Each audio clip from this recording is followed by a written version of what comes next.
because the printer wouldn't let me print less than that. I really wanted 500 copies, and it would be more than I could sell in a lifetime. But Margie Goldsmith, a writer in Manhattan, wrote a story for what's the name? Hemispheres magazine. It's behind the seat in every United airplane, and here's people on the airplane for 2 hours. They're captives. They don't have it. They read the story that Margie Goldsmith wrote about the treasure and where I hid it and that sort of thing. The next day I got 1,200 emails. I mean, it shut my server down, and that was what lit the fuse. That is the treasure chest story today. What advice would you give somebody about life? How to live one's life, especially somebody who may have faced the fear of death. Somebody who has gone through the fear of being sick and fearing that they have given that person a bad diagnosis, or like in your case, the fear of dying. What advice would you give? I'm glad you asked me that question, because I have a whole philosophy about that. Your life was given to you. Be sure that you use it properly. I'm a calculated person, but I tell people that I live on the edge, and that's where I want to be. There are so many things out there to do. Why not try to do all of them? I hear movie stars on television. Well, sir, you're 80 years old. What would you do if you had your life to live over again? And they say, I wouldn't change a thing. My life is perfect. I'm just the opposite. I would change everything except my family. Why do the same things over again? I mean, I could be a blacksmith. I could be a fishing guide. I would love to be a professional golfer. I mean, I could name 10,000. I would be the world's greatest pianist. The world's greatest pianist if it were not for talent. Because I have everything else, mostly desire. I'm willing. I'm a hard worker.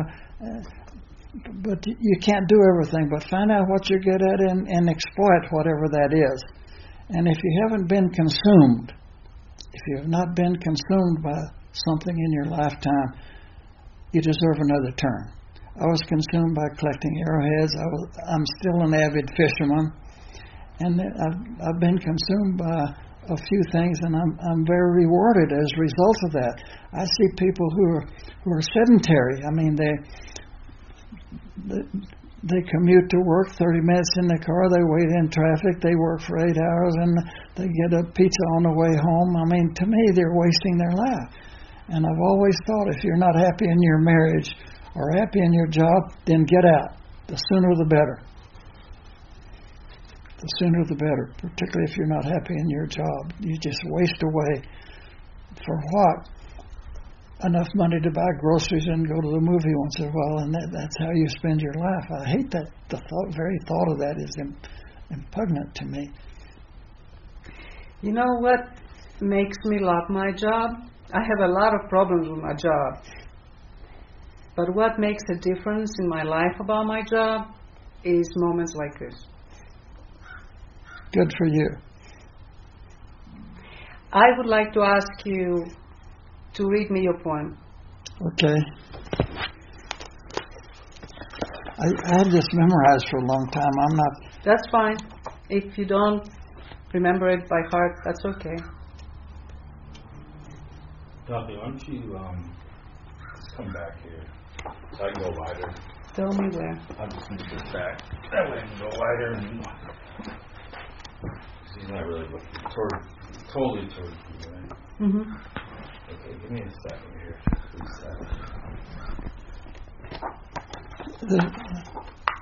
Are we rolling? Just give me a sec for him to go a little wider. Okay. Ready? Yeah. Okay. You know, I'm looking for my poem in my book here, but I came across an epitaph that I wrote for myself years ago. I wish I could have lived to do the things I was attributed to. And I love that because I've done a lot of things. I was a fighter pilot for 18 years, and I had a good business, and I was visual for a lot. I had 4 guest houses at my gallery. I always had movie stars. President Ford stayed there, Jackie Kennedy, and so I was very visual. And as a result of that, I've been accused of everything.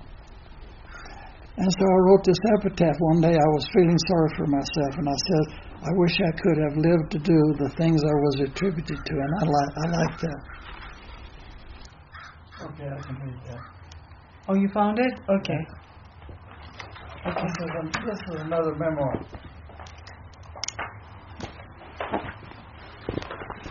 Are we rolling, Mike? Yeah. Yes, sir. As I have gone alone in there, and with my treasure's bowl, I can keep my secrets where, and hint of riches new and old. Begin it where warm waters halt, and take it in the canyon down, not far, but too far to walk, but in below the home of Brown. From there it's no place for the meek, the end is ever drawing nigh. There'll be no paddle up your creek, just heavy loads and water high. If you've been wise and found the blaze, look quickly down your quest to cease. But tarry scant with marble gaze, just take the chest and go in peace. So why is it that I must go and leave my trove for all to seek? The answers I already know. I've done it tired and now I'm weak. So hear me all and listen good. Your effort will be worth the cold. If you are brave and in the wood, I give you title to the gold. Thank you.